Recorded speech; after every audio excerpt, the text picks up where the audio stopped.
Hello guys, എല്ലാവർക്കും എൻ്റെ പുതിയൊരു വീഡിയോയിലേക്ക് സ്വാഗതം. അപ്പൊ ഇന്ന് ഞാൻ ഉണ്ടാക്കാൻ പോകുന്നത് നെയ്മീൻ വെച്ചിട്ടൊരു മുളക് ചാറ് കറിയാണ് കേട്ടോ. വളരെ ഈസി ആയിട്ട് ഒരുപാട് സാധനങ്ങളൊന്നും ഇല്ലാണ്ട് പെട്ടെന്ന് തയ്യാറാക്കി എടുക്കാൻ പറ്റുന്ന ഒരു കറിയാണ് ഞാൻ ഇന്ന് കാണിച്ചു തരാൻ പോകുന്നത്. അപ്പൊ അതെങ്ങനെ ഉണ്ടാക്കാന്ന് നോക്കാം. അപ്പൊ ഞാൻ ഇവിടെ എടുത്തിരിക്കുന്നത് ഒരു 250 ഗ്രാം നെയ്മീനാണ് കേട്ടോ. അതൊന്ന് കഴുകി വൃത്തിയാക്കി എടുക്കാം. ഞാൻ വാൽഭാഗമാണ് വാങ്ങിച്ചത്. അപ്പൊ ഞാൻ വെട്ടിയൊക്കെ വെച്ചിട്ടുണ്ടായിരുന്നു കേട്ടോ. അതിനുശേഷം ഇത് ഒരു തലയുടെ ഒരു പോർഷനാണ്. വാല് വാങ്ങിച്ചപ്പോൾ തലയും കൂടി ഒരു പോർഷൻ എടുക്കണം എന്ന് അവർ പറഞ്ഞുകൊണ്ട് ഞാൻ തലയുടെ ഒരു പോർഷനും കൂടി കിട്ടിയിട്ടുണ്ടായിരുന്നു കേട്ടോ. അപ്പൊ അതിന്റെ ഒരു തല പോർഷനാണ് ഇത്. അതിന്റെ തലയിലുള്ള പൂവും ആ ചെവളയൊക്കെ ഒന്ന് മാറ്റി വൃത്തിയാക്കി എടുക്കാം കേട്ടോ. നെയ്മീൻ്റെ അകത്ത് ഒരുപാട് അഴുക്കൊന്നും ഉണ്ടായിരുന്നില്ല, നല്ല ഫ്രഷ് മീനായിരുന്നു കേട്ടോ. അപ്പൊ അതൊക്കെ ഒന്ന് കഴുകി വൃത്തിയാക്കി ഒരു 2-3 വെള്ളമൊക്കെ ഒന്ന് മാറ്റി കഴുകി എടുക്കാം. വേണമെന്നുണ്ടെങ്കിൽ നിങ്ങൾക്ക് ഇച്ചിരി നാരങ്ങയോ ഉപ്പൊക്കെ ചേർത്തിട്ട് ഒന്ന് തിരുമ്മി കഴുകി കഴിഞ്ഞാൽ അതിന്റെ ഉളുപ്പും മണമൊക്കെ ഉണ്ടെങ്കിൽ പോകും. അതിപ്പോ നെയ്മീനെന്നല്ല, എന്ത് മീനാണെങ്കിലും ഇറച്ചിയാണെങ്കിലും എന്ത് മുന്തിയ ഇനം മാംസമാണെങ്കിൽ പോലും അതിനൊരു ചെറിയ ഉളുപ്പോ അതിന്റെ ഒരു ഒരു മണവും ഒക്കെ ഉണ്ടാവും കേട്ടോ. അതിന്റെ വാടയൊക്കെ പോവാൻ വേണ്ടിയിട്ട് ഞാൻ കുറച്ച് ഉപ്പ് ഇട്ടിട്ടാണ് ഇപ്പൊ ഇവിടെ കഴുകി എടുക്കാൻ പോകുന്നത്. നിങ്ങൾക്ക് ഇനി വിനാഗിരിയാണ് ഉള്ളതെങ്കിൽ അത് വെച്ച് കഴുകാം, അല്ലെങ്കിൽ ഉപ്പുണ്ടെങ്കിൽ അത് ഇട്ടിട്ട് നന്നായിട്ട് തേച്ചൊരച്ച് കഴുകണം. അതല്ലെങ്കിൽ നാരങ്ങ ഒഴിച്ചിട്ടാണെങ്കിലും കഴുകി വൃത്തിയാക്കി എടുക്കാം കേട്ടോ. ഇനി ഇതൊന്നുമല്ല, നിങ്ങളുടെ കയ്യിൽ ഇനി ഗോതമ്പ് പൊടി ഉണ്ടെങ്കിൽ ആ ഗോതമ്പ് പൊടിയിൽ ഒരു ടീസ്പൂൺ ഗോതമ്പ് പൊടി ഒന്ന് ഇട്ടിട്ട് നന്നായിട്ട് ഇതുപോലെ ഒന്ന് ഉരുമി ഉരുമി കഴുകിയാൽ മതി. ഇപ്പം എൻ്റെ കയ്യിലുള്ള ഉപ്പാണ്. ഉപ്പിട്ടിട്ട് നന്നായിട്ടൊന്ന് തേച്ച് ഉരച്ചൊന്ന് കഴുകി അതിൻ്റെ ഉളുമ്പ് മണമൊക്കെ ഒന്ന് കളഞ്ഞെടുക്കുവാണേ. ഇപ്പൊ എനിക്ക് കിട്ടിയിരിക്കുന്ന ഈ മീൻ എന്ന് പറഞ്ഞാൽ നല്ല ഫ്രഷ് മീനായിരുന്നു കേട്ടോ. അതിന്റെ ചോര പോലും ഒന്ന് മങ്ങിപ്പോയിട്ടുണ്ടായിരുന്നില്ല. അപ്പൊ മീൻ മേടിക്കുമ്പോൾ നമ്മൾ പ്രത്യേകം ശ്രദ്ധിക്കേണ്ട അതിന്റെ ചെവള ഭാഗമാണ്. ചെവള ഭാഗത്ത് ആ കണ്ണിന്റെ ഒക്കെ ഭാഗത്ത് ചുവപ്പ് ഉണ്ടെങ്കിൽ മാത്രം മീൻ മേടിക്കുക. ആ മീനാണ് ഫ്രഷ് ആയിട്ടുള്ള മീൻ. അതല്ലാതെ മങ്ങിയിട്ടുള്ളതാണെങ്കിൽ ഐസിലിട്ട മീനാണ്, അത് അത്ര നല്ല ഫ്രഷ് ഒന്നും അല്ല കേട്ടോ. അങ്ങനെ ഫ്രഷ് അല്ലാത്ത മീനാണെങ്കിൽ ഇതുപോലെ 5-6 കഴുകലൊന്നും നമുക്ക് കഴുകാൻ പറ്റത്തില്ല. ഒറ്റ കഴുകലിൽ തന്നെ അതിനകത്തുനിന്ന് മുള്ളീന്ന് ഇങ്ങനെ നമ്മുടെ ആ മീനിന്റെ ഇറച്ചിയൊക്കെ ഇങ്ങനെ ഊരി ഇങ്ങ് പോരും കേട്ടോ. അതത്ര നല്ല ഫ്രഷ് അല്ല, കഴിക്കാനൊരു ടേസ്റ്റ് ഉണ്ടാവത്തില്ല. അതുകൊണ്ട് നല്ല ഫ്രഷ് മീൻ നോക്കിയിട്ട് നിങ്ങൾ മേടിക്കണം. എന്നാലാണ് മീൻ കറിക്ക് നല്ലൊരു പെർഫെക്ഷൻ കിട്ടത്തുള്ളൂ, നല്ലൊരു ടേസ്റ്റ് ഉണ്ടാവത്തുള്ളൂ കേട്ടോ. അപ്പൊ കടലിന്റെ കടത്ത് കിടക്കുന്ന ആൾക്കാർക്ക് കിട്ടുന്ന മീനൊക്കെ നല്ല ഫ്രഷ് ആയിരിക്കും. ഏറ്റവും നല്ല ഫ്രഷ് മീൻ ഉപയോഗിക്കുന്ന അവരായിരിക്കും കേട്ടോ. അപ്പൊ ഞാൻ നന്നായിട്ട് വൃത്തിയായിട്ട് മീൻ കഴുകി കൊണ്ടുവന്നിട്ടുണ്ട് കേട്ടോ. ഒരു 5-6 കഴുകലൊക്കെ ഞാൻ കഴുകിയിട്ടുണ്ട്. എന്നിട്ടും അതിനകത്ത് ആ ചോരമയം മാറിയിട്ടില്ല കേട്ടോ. അതിനകത്തേക്ക് ഞാൻ ചേർത്ത് കൊടുത്തത് 1/2 ടീസ്പൂൺ ഉപ്പാണ്. ഇനി ഒരു 1/4 ടീസ്പൂൺ മഞ്ഞൾപ്പൊടി ഒന്ന് ചേർത്ത് കൊടുക്കാം. 1/2 ടീസ്പൂൺ സാദാ മുളക് പൊടിയാണ് കേട്ടോ ചേർത്ത് കൊടുക്കുന്നത്. എരിവിന് വേണ്ടിയിട്ട് ഞാൻ ഈ മുളക് പൊടിയാണ് ഉപയോഗിക്കുന്നത്. കളറിന് വേണ്ടിയിട്ടാണ് കാശ്മീരി നമുക്ക് ഉപയോഗിക്കാം. അപ്പൊ കാശ്മീരി ഒരു ടീസ്പൂൺ 1/2 ടീസ്പൂൺ എടുത്ത് ഞാൻ വെള്ളത്തിൽ കലക്കി മാറ്റി വെച്ചിട്ടുണ്ട് കേട്ടോ. അത് അങ്ങനെ ഉപയോഗിക്കാൻ കാരണം എന്താണെന്ന് വെച്ചാൽ പൊടികളെല്ലാം നമ്മൾ ഈ ഒരുമിച്ച് മൂപ്പിക്കുന്ന സമയത്ത് ഇട്ട് കഴിഞ്ഞാൽ അതൊന്ന് കത്തിപ്പോവും പെട്ടെന്ന്. പക്ഷെ നമ്മൾ പൊടിയൊക്കെ ഒരു ഇച്ചിരി വെള്ളത്തിൽ കലക്കി അങ്ങ് മാറ്റി വെക്കുവാണെങ്കിൽ അത് ആ ഒരു മൂപ്പിക്കുന്ന സമയത്ത് ഒഴിച്ചു കൊടുക്കുവാണെങ്കിൽ പിടിക്കുകയും ചെയ്യും, കത്തിപ്പോവത്തുമില്ല. അതുപോലെ തന്നെ ഇതുപോലെ മീനിൽ പുരട്ടി വെക്കുവാണെങ്കിൽ മീനിൽ മസാല പിടിക്കുകയും ചെയ്യും. അതിനു വേണ്ടി ഞാൻ അങ്ങനെയാണ് കേട്ടോ, സാധാരണ ഏതൊരു മീൻ ഉണ്ടാക്കിയാലും ഞാൻ അങ്ങനെയാണ് ചെയ്യാറ്.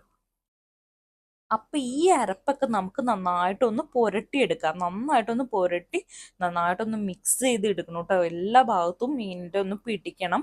എന്നിട്ട് ഒരു 1/2 മണിക്കൂർ ഒന്ന് ഇരിക്കുവാണെങ്കിൽ നന്നായിട്ട് പിടിച്ച് കിട്ടും. അപ്പൊ നല്ലൊരു ടേസ്റ്റ് കിട്ടും. ഇതിനകത്തോട്ടൊന്ന് ഈ മസാലയൊക്കെ ഒന്ന് ഇറങ്ങി ചെല്ലണം, എന്നാലാണ് ഈ മീനിന്റെ ഒരു രുചി നമുക്ക് കിട്ടത്തുള്ളൂ കേട്ടോ.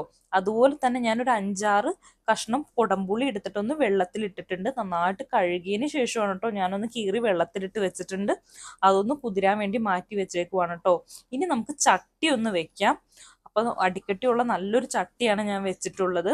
അതൊന്ന് ചൂടായപ്പോഴത്തേക്ക് ഞാൻ അതിനകത്തേക്ക് ഒരു 3 സ്പൂൺ വെളിച്ചെണ്ണയാണ് കേട്ടോ ചേർത്ത് കൊടുക്കുന്നത്. അതിനകത്തേക്ക് വെളിച്ചെണ്ണ ഒന്ന് ചൂടായതിന് ശേഷം നമുക്ക് ഉലുവ ചേർത്ത് കൊടുക്കാം. ഒരു 1/4 ടീസ്പൂൺ ഉലുവ ഉണ്ടാവും, അതാണ് ഞാൻ ചേർത്ത് കൊടുത്തത്. അതൊന്ന് പൊട്ടിക്കിട്ടണം. അതൊന്ന് പൊട്ടിക്കിട്ടിയതിന് ശേഷം വേണം നമുക്ക് ഒരു 2-3 തണ്ട് വേപ്പില ഇട്ട് കൊടുക്കാം. വേപ്പില ചേർത്തതിന് ശേഷം ഞാൻ നന്നായിട്ടൊന്ന് ഇളക്കി കൊടുക്കുവാണ് കേട്ടോ. അതിനുശേഷം നമുക്ക് അതിനകത്തേക്ക് ഒരു 1/2 ഇഞ്ച് ഇഞ്ചിയാണ് ഇട്ട് കൊടുക്കുന്നത്. ഒരുപാട് ഇഞ്ചിയൊന്നും വേണ്ട, അതൊന്ന് നീളത്തിൽ നുറുക്കി വെച്ചതാണ് കേട്ടോ. അതും കൂടി ഇട്ടിട്ട് അതിൻ്റെ ഒരു പച്ച മണം ഒന്ന് പോയി കഴിഞ്ഞിട്ട് അതുവരെ നമുക്കൊന്ന് ഇളക്കി കൊടുക്കണം. ഇഞ്ചിയുടെ പച്ച മണം ഒന്ന് മാറി കിട്ടിക്കഴിഞ്ഞാൽ ഒരു 10 അല്ലി വെളുത്തുള്ളി ഞാൻ നീളത്തിൽ അരിഞ്ഞു വെച്ചിട്ടുണ്ടായിരുന്നു കേട്ടോ. അതും കൂടി ഇതിനകത്തോട്ടൊന്ന് ചേർത്തിട്ട് അതും കൂടി നന്നായിട്ട് ഇളക്കി പിടിപ്പിച്ച് കൊടുക്കണം. ഇനി അതിൻ്റെ കൂടി ഒന്ന് പച്ചമണം ഒന്ന് മാറിക്കിട്ടണം കേട്ടോ. വെളുത്തുള്ളിയുടെയും ഇഞ്ചിയുടെയും പച്ചമണം മാറിക്കിട്ടാണ്ട് നമ്മൾ വേറെ ഒരു ഐറ്റവും നമ്മൾ അതിനകത്തോട്ട് ഇട്ട് കൊടുക്കരുത്.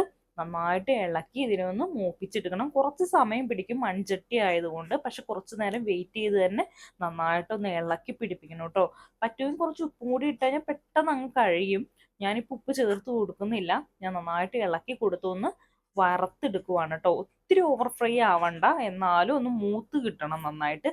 അതിനകത്ത് അപ്പം നല്ല എരിവുള്ള 4 പച്ചമുളക് നീളത്തിൽ അരിഞ്ഞാണ് കേട്ടോ ഞാൻ ചേർത്ത് കൊടുത്തത്. നിങ്ങൾക്ക് എരിവ് കൂടുതൽ വേണമെങ്കിൽ കൂടുതൽ പച്ചമുളക് ചേർത്ത് കൊടുത്താൽ മതി. ഇപ്പം ഞാൻ ആവശ്യത്തിന് എരിവ് വേണ്ടുള്ളൂ എനിക്ക്. അപ്പോൾ ഞാൻ 4 പച്ചമുളക് മാത്രം കേട്ടോ ചേർത്ത് കൊടുക്കുന്നുള്ളൂ. കാരണം നമ്മൾ മുളക് പൊടി ചേർത്തിട്ടുണ്ട്, അതുകൊണ്ട് ഞാൻ ആവശ്യത്തിന് പച്ചമുളക് മാത്രമേ ചേർത്ത് കൊടുക്കുന്നുള്ളൂ. ഇനി ഒരു 10-15 ചുമന്ന ഉള്ളി നീളത്തിൽ അരിഞ്ഞു വെച്ചതാണ് ഇതിനകത്തോട്ടൊന്ന് ചേർത്ത് കൊടുക്കുന്നത്. എന്നിട്ട് നന്നായിട്ട് ഇളക്കി കൊടുക്കുക. ഒന്ന് വാടി കിട്ടണം കേട്ടോ, അതുവരെ നന്നായിട്ട് ഇളക്കി കൊടുക്കണം. എന്നിട്ട് അതിനകത്തേക്ക് ഒരു 1/2 ടീസ്പൂൺ ഉപ്പും കൂടി ഞാൻ ചേർത്ത് കൊടുക്കുകയാണ്. ഈ കൂട്ടിനുള്ള ഉപ്പാണ് കേട്ടോ ഞാൻ ചേർത്ത് കൊടുക്കുന്നത്. ഓൾറെഡി ഞാൻ മീനിൽ ഉപ്പ് ഇട്ടിട്ടുണ്ട്. ഒരു 1/2 ടീസ്പൂൺ മീനിൽ ഉപ്പ് തിരുമിയിട്ടുണ്ട്. അതുകൊണ്ട് ഓവറായിട്ട് ഇതിനകത്തേക്ക് ഉപ്പിട്ട് കൊടുക്കരുത്. 1/2 ടീസ്പൂൺ ഉപ്പാണ് ഞാനിപ്പോൾ ചേർത്ത് കൊടുത്തിട്ട് നന്നായിട്ട് ഇളക്കുവാണ്. അപ്പം എത്രയും പെട്ടെന്ന് ഇതൊന്ന് ഫ്രൈ ആയി കിട്ടും കേട്ടോ. അതുവരെ നന്നായിട്ടിട്ട് ഇളക്കി കൊടുക്കുവാണ്. നിങ്ങളുടെ കയ്യിൽ ചുമന്ന ഉള്ളി ഇല്ലെങ്കിൽ സവാളയുടെ ഒരു 1/2 മുറി മതിയായിരിക്കും കേട്ടോ. പക്ഷെ കൂടുതൽ ടേസ്റ്റ് കിട്ടണമെങ്കിൽ ചുവന്നുള്ളി തന്നെ ഉപയോഗിക്കുന്നതാണ് കുറച്ചുകൂടി ഒന്ന് ടേസ്റ്റ്. അതുപോലെ തന്നെ മീൻകറി ഉണ്ടാക്കുന്ന സമയത്ത് പച്ചമുളക് ഇടുന്നതാണ് കേട്ടോ കൂടുതൽ ടേസ്റ്റ്. ചുമന്ന മുളകിന് വേറൊരു ടേസ്റ്റാണ് ഉണ്ടാവുക. അപ്പം ഞാൻ ഇതൊന്ന് മൂടി വെച്ചിട്ട് ഒന്ന് വേവിച്ചെടുക്കുവാണ് കേട്ടോ. എനിക്കിത് ഫ്രൈ ആയല്ല കിട്ടേണ്ടത്, നന്നായിട്ട് വാടി കിട്ടണം കേട്ടോ. നിങ്ങളുടെ കയ്യിൽ ഇനിയിപ്പോൾ ചീനച്ചട്ടിയോ അല്ലെങ്കിൽ തവയൊക്കെ ആണെങ്കിൽ പെട്ടെന്ന് ഫ്രൈ ആയി കിട്ടും കേട്ടോ. പക്ഷെ ഇത് മൺപാത്രം ആയതുകൊണ്ട് കുറച്ച് സമയം ഒന്ന് പിടിക്കും. അതുകൊണ്ട് ഞാൻ മൂടി വെച്ചിട്ട് ഒന്ന് ഇതുപോലെ ഒന്ന് വേവിച്ചെടുക്കുവാണേ. എന്നിട്ട് ഒരു 2-3 മിനിറ്റ് ഒന്ന് മൂടി വെച്ചാൽ നന്നായിട്ട് വാടി കിട്ടും കേട്ടോ. എന്നിട്ട് നന്നായിട്ട് ഞാനൊന്ന് ഇളക്കി കൊടുക്കാൻ കേട്ടോ മൂടി തുറന്നിട്ട്. ഒരു 2-3 മിനിറ്റിനുള്ളിൽ തന്നെ നന്നായിട്ട് വാടി കിട്ടിയിട്ടുണ്ടായിരുന്നു കേട്ടോ. ഇനി നന്നായിട്ട് മിക്സ് ചെയ്ത് കൊടുക്കണം. ഈ ഒരു സമയത്ത് ചിലപ്പോൾ അടിയിൽ പിടിച്ചിട്ടുണ്ടാവും കേട്ടോ. അപ്പൊ വെളിച്ചെണ്ണ കുറവാകാൻ പാടില്ല. വെളിച്ചെണ്ണ പാകത്തിനുണ്ടെങ്കിൽ മാത്രമാണ് ഇത് നല്ല രീതിയിൽ ഫ്രൈ ചെയ്ത് കിട്ടത്തുള്ളൂ. ഉള്ളിയൊക്കെ നന്നായിട്ട് വാടി ഈ ഒരു പരിവായതിനു ശേഷം ഒരു തക്കാളി നമുക്ക് ഇതിനകത്തേക്ക് നീളത്തിൽ അരിഞ്ഞിട്ട് ചേർത്ത് കൊടുക്കണം കേട്ടോ. നന്നായിട്ട് പഴുത്ത തക്കാളിയാണെങ്കിൽ നല്ല ടേസ്റ്റ് ഉണ്ടാവും. അതുപോലെ തന്നെ നല്ലൊരു കറിക്ക് ഒരു കൊഴുപ്പും കിട്ടും, കളറും കിട്ടും. അപ്പം ഞാൻ ഇവിടെ എടുത്തിരിക്കുന്ന ഒരു പഴുത്ത തക്കാളിയാണേ. അതൊന്ന് നീളത്തിൽ അരിഞ്ഞ് ഇതിനകത്തിട്ട് ചേർത്ത് കൊടുത്ത് നന്നായിട്ടൊന്ന് ഇളക്കി എടുക്കുവാണ് കേട്ടോ. ഒരു കാരണവശാലും ഈ ഒരു കൂട്ടുകളൊന്നും കത്ത് പിടിച്ച് പോകരുത്. നന്നായിട്ട് തീ കുറച്ചിട്ടതിന് ശേഷം മൂടി വെച്ച് നന്നായിട്ട് വാട്ടിയെടുക്കുവാണ് വേണ്ടത്. എന്നിട്ട് നന്നായിട്ട് കയ്യിലൊക്കെ വെച്ചിട്ട് ഒന്ന് ഇളക്കി ഉടച്ചെടുക്കുവാണ് വേണ്ടത്. ഒരു കാരണവശാലും ഇത് ഓവർ ഫ്രൈ ആയിട്ട് കരിഞ്ഞു പോകേണ്ട ഒരു അവസ്ഥ വരരുത്. അപ്പോൾ 2 മിനിറ്റ് മൂടി വെച്ച് വേവിച്ചതിന് ശേഷം ഈ ഉള്ളിയും തക്കാളിയൊക്കെ നന്നായിട്ട് വെന്ത് കുഴഞ്ഞു കിട്ടിയിട്ടുണ്ടായിരുന്നു കേട്ടോ. അതിനകത്തേക്ക് ഒരു 1/4 ടീസ്പൂൺ ഉലുവ പൊടിയാണ് ചേർത്ത് കൊടുക്കുന്നത്. ഇനി അതിനകത്തേക്ക് 1/2 മുതൽ 3/4 ടീസ്പൂൺ വരെ മല്ലിപ്പൊടി നമുക്ക് ചേർത്ത് കൊടുക്കാം കേട്ടോ. എന്നിട്ട് നന്നായിട്ടൊന്ന് ഇളക്കി കൊടുക്കണേ. ഏതൊരു പൊടി ഇട്ടിട്ട് നമ്മൾ നന്നായിട്ടൊന്ന് മിക്സ് ചെയ്ത് കൊടുക്കണം. അപ്പം നമുക്ക് അറിയാൻ പറ്റും അത് കൂടിപ്പോയോ കുറഞ്ഞു പോയോ എന്നൊക്കെ നന്നായിട്ട് അറിയാൻ പറ്റും കേട്ടോ. ഇനി അതിനകത്തേക്ക് ഞാൻ ചേർത്ത് കൊടുക്കുന്നത് ഒരു 1/4 ടീസ്പൂൺ മഞ്ഞൾപ്പൊടി ചേർത്ത് കൊടുത്തു. 1/2 ടീസ്പൂൺ മുളക് പൊടിയും കൂടി ചേർത്ത് കൊടുത്തിട്ട് നന്നായിട്ടൊന്ന് ഇളക്കി എടുക്കുവാണ് കേട്ടോ. നന്നായിട്ട് ഇളക്കി എടുക്കണം. പൊടികളൊന്നും കത്ത് പിടിച്ച് പോകരുത് കേട്ടോ.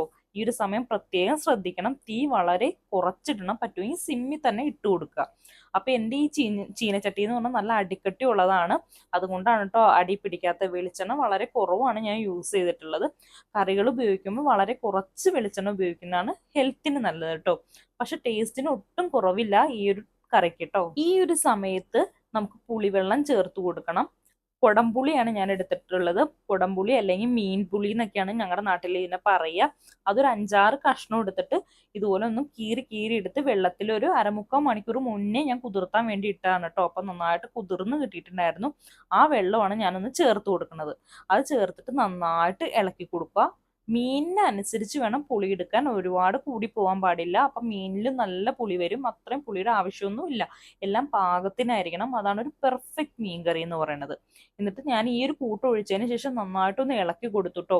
ഇനി ചെറുതായിട്ടൊന്ന് തിളച്ച് വരണം. അപ്പത്തിന് ഞാൻ തീ കൂട്ടിയിട്ടിട്ടുണ്ടായിരുന്നു. ചെറിയൊരു തിള വരുമ്പോൾ തന്നെ നമുക്ക് മുളക് പൊടി, ഞാൻ നേരത്തെ പറഞ്ഞല്ലോ മുളക് പൊടി ഞാൻ വെള്ളത്തിൽ കലക്കി വെച്ചിട്ടുണ്ടായിരുന്നു. ഇതൊരു കാശ്മീരി മുളക് പൊടിയാണേ. ഇത് 1 ടീസ്പൂൺ മുതൽ ഒരു 3/4 ടീസ്പൂണൊക്കെ ഇതുപോലെ വെള്ളത്തിൽ കലക്കിയിട്ട് ഞാൻ എടുത്തതാണ് കേട്ടോ. അതെടുത്ത് വെച്ചിരുന്നതാണ് ഞാൻ. അതൊരു അരമുക്കാൽ മണിക്കൂർ ഇതുപോലെ കിടന്ന് കുതിരുവാണെങ്കിൽ നല്ലൊരു കൊഴുപ്പ് കിട്ടും കറിക്ക് കേട്ടോ. അത് നല്ലൊരു കൊഴുപ്പ് കിട്ടാൻ നല്ലതായിട്ട് ഉപയോഗിക്കാൻ പറ്റിയൊരു സാധനമാണ് കാശ്മീരി മുളക് പൊടി. ഇതുപോലെ വെള്ളത്തിൽ ചേർത്ത് വേണം നമ്മൾ ഒഴിച്ചു കൊടുക്കാൻ. അപ്പൊ അത് കരിഞ്ഞു പോകത്തൂല, അതിന്റെ കളറും കിട്ടും നേരെ, അതുപോലെ ആ ഒരു കൊഴുപ്പും കിട്ടും കേട്ടോ. ഇനി നമുക്ക് തീ കുറച്ച് വെച്ചതിന് ശേഷം മൂടി വെച്ച് ഒരു 5 മിനിറ്റ് ഒന്ന് വേവിച്ചെടുക്കാം. ഇതൊന്ന് വെള്ളം തിളച്ച് നന്നായിട്ടൊന്ന് വറ്റി കിട്ടണം കേട്ടോ. ഒരു ജസ്റ്റ് ഒരു 5 മിനിറ്റ്, ഒരു 5 മുട്ട 7 മിനിറ്റ് വരെ നമുക്ക് ഇതുപോലെ ഒന്ന് തിളപ്പിക്കാൻ ഇടാം. അതൊന്ന് വറ്റി കിട്ടിയിട്ടുണ്ടായിരുന്നു കേട്ടോ. ആ ഒരു കൂട്ടിലേക്ക് ഞാൻ ചേരുവയൊക്കെ തേച്ച് പിടിപ്പിക്കാൻ വെച്ചിരുന്ന മീനൊന്ന് ചേർത്ത് കൊടുക്കുവാണേ. നമ്മൾ ഒരിക്കലും മീൻ ഇട്ടിട്ട് ഇളക്കി ഒരുപാട് ഭയങ്കരമായിട്ട് ഇളക്കി കൊടുക്കരുത്, മീൻ ഉടഞ്ഞു പോവും. ഒരു സൈഡിൽ നിന്ന് ഇതുപോലെ കൈകൊണ്ട് പതുക്കെ പറക്കി പറക്കി വെച്ച് കൊടുക്കാനേ പാടുള്ളൂ. അതുപോലെ തന്നെ ഞാൻ ആ ചട്ടി ഒന്ന് കഴുകിയിട്ട് അതിനകത്തുനിന്ന് വെള്ളം എടുത്തിട്ട് ഞാനൊന്ന് ചേർത്ത് കൊടുക്കുവാണ് കേട്ടോ ഈ ഒരു സമയത്ത്. കാരണം ആ മസാലയൊന്നും പോവാണ്ടിരിക്കാൻ വേണ്ടിയിട്ടാണേ. അപ്പൊ ആ ഒരു മസാല വെള്ളം കൂടി ഞാൻ ഇതിനകത്തോട്ട് ചേർത്ത് കൊടുക്കും. പാകത്തിന് വെള്ളം ഞാൻ ചേർത്ത് കൊടുക്കാണ് കേട്ടോ. ഈ ഒരു സമയത്ത് ചെറിയൊരു ചട്ടവോ അല്ലെങ്കിൽ ചെറിയൊരു കയ്യിലോ ഒക്കെ ഇട്ടിട്ട് നമുക്ക് പതുക്കെ, വട്ടക്കൈയിലല്ല കേട്ടോ, ചെറിയ സ്പൂണ് പോലത്തെ കയ്യിലല്ലേ, അത് വെച്ചിട്ടൊന്ന് നിരപ്പാക്കി കൊടുക്കണേ. ഒരുപാട് കയ്യിലൊന്നും ഇട്ടിട്ട് ചുറ്റിക്കാൻ പാടില്ല, മീനെല്ലാം ഉടഞ്ഞു പോട്ടോ. അതുകൊണ്ട് ചെറിയ പരന്ന കയ്യിലുകളോ അല്ലെങ്കിൽ ചെറിയ സ്പൂണൊക്കെ വെച്ചിട്ട് ഒന്ന് നിരപ്പാക്കി കൊടുക്കാനേ പാടുള്ളൂ. അപ്പൊ ഞാൻ അതിന്റെ കൂട്ടൊക്കെ കഴുകി ഒഴിച്ചു കൊടുത്തിട്ടുണ്ട് കേട്ടോ. പാകത്തിന് വെള്ളമാക്കിയതിന് ശേഷം ചട്ടവും വെച്ച് ഞാനൊന്ന് നിരപ്പാക്കി കൊടുക്കുവാണ് കേട്ടോ. ഇനി ഒരു 10 മിനിറ്റ് ഒന്ന് അടച്ചു വെച്ച് വേവിക്കണം. ഈ നെയ്മീനായതുകൊണ്ട് കുറച്ചധികം വേവുണ്ട് കേട്ടോ. അപ്പൊ തീ കുറച്ചിട്ടിട്ട് വേണം നമ്മൾ നന്നായിട്ടൊന്ന് വറ്റിച്ചു കൊടുക്കാൻ. അതുകൊണ്ട് ഞാൻ മൂടി വെച്ചിട്ടാണ് ഒന്ന് വേവിച്ചു കൊടുക്കണത്. അപ്പൊ മൂടി വെച്ചതിന് ശേഷം ഞാനൊരു 10 മിനിറ്റ് ഒന്ന് വേവിച്ചെടുത്താണ് കേട്ടോ. തീ ഒരുപാട് കൂട്ടി വെക്കാൻ പാടില്ല. ഈ ഒരു സമയത്ത് നമ്മൾ സിമ്മിലിട്ട് വേണം മീനൊന്ന് വേവിച്ചെടുക്കാൻ കേട്ടോ. ഒരുപാട് തീ നമ്മൾ കൂട്ടി വെച്ച് കഴിഞ്ഞാൽ മീൻകറിയിലുള്ള വെള്ളം വറ്റിപ്പോവും. ഒരുപാട് വെള്ളം കൂട്ടി നമ്മൾ വെക്കാനും പാടില്ല മീൻകറിയിൽ. പാകത്തിന് മാത്രം ജസ്റ്റ് ഒന്ന് മീൻ മുങ്ങി നിൽക്കാൻ പാകത്തിനെ വെള്ളം ഞാൻ വെച്ചിട്ടുള്ളൂ. അങ്ങനെ വെച്ചാൽ മാത്രമാണ് ഒരു കൊഴുപ്പ്, ഒരു ടേസ്റ്റ് ഒക്കെ കിട്ടുള്ളൂ കേട്ടോ.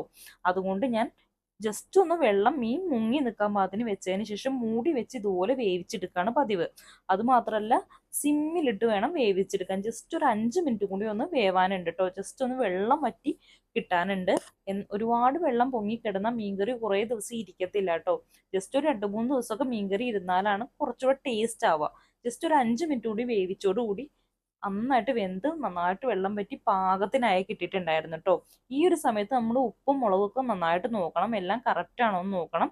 അതിനുശേഷം തീ ഒന്ന് ഓഫ് ചെയ്തതിന് ശേഷം, അതല്ലെങ്കിൽ തീ ഒന്ന് കുറച്ച് വെച്ചതിന് ശേഷം ഒരു തണ്ട് വേപ്പിലയാണ് ഞാൻ ചേർത്ത് കൊടുത്തത്. നല്ല പച്ച കറിവേപ്പില ഒന്ന് ചേർത്ത് കൊടുക്കുക. അതിനകത്തേക്ക് 1 ടീസ്പൂൺ വെളിച്ചെണ്ണ ചേർത്ത് കൊടുക്കുക കേട്ടോ. പച്ച വെളിച്ചെണ്ണയാണ് ഞാൻ ചേർത്ത് കൊടുക്കുന്നത്. ഇനി ഇതല്ല, നിങ്ങൾക്ക് വേണമെങ്കിൽ ഉള്ളി മൂപ്പിച്ച് ഇതിനകത്തോട്ട് ഒഴിക്കാവുന്നതാണ് കേട്ടോ. പക്ഷെ ഞാൻ അങ്ങനെയല്ല മീൻകറി വെക്കാറ്. ഇതുപോലെ അങ്ങനെയും വെക്കാറുണ്ട്, പക്ഷെ ഇപ്പൊ ഇങ്ങനെയാണ് ഞാൻ ചെയ്യുന്നത് കേട്ടോ. കുറച്ച് വേപ്പില ഇട്ട് കൊടുത്തു, അതിനകത്തേക്ക് നല്ല പച്ച വെളിച്ചെണ്ണ ചേർത്ത് കൊടുത്തു കേട്ടോ. എന്നിട്ട് ഇതുപോലെ ഒന്ന് ഇളക്കി കൊടുക്കുവാണേ. ഒരിക്കലും കയ്യിലിട്ട് അങ്ങനെ കുത്തനെ ഇളക്കി കൊടുക്കരുത്, വട്ടം കറക്കി. ഒന്ന് ജസ്റ്റ് സൈഡിൽ നിന്ന് ഒന്ന് ഇതുപോലെ അങ്ങോട്ട് നീക്കി നീക്കി തിക്കി കൊടുക്കാനേ പാടുള്ളൂ, അല്ലെങ്കിൽ കഷ്ണങ്ങൾ ഉടഞ്ഞു പോകും കേട്ടോ. അപ്പം മീൻകറി റെഡി ആയിട്ടുണ്ട്. ഈ മീൻകറി നിങ്ങൾക്ക് ഇഷ്ടപ്പെട്ടെങ്കിൽ ഉറപ്പായിട്ടും കമന്റ് വഴി എന്നെ അറിയിക്കണേ.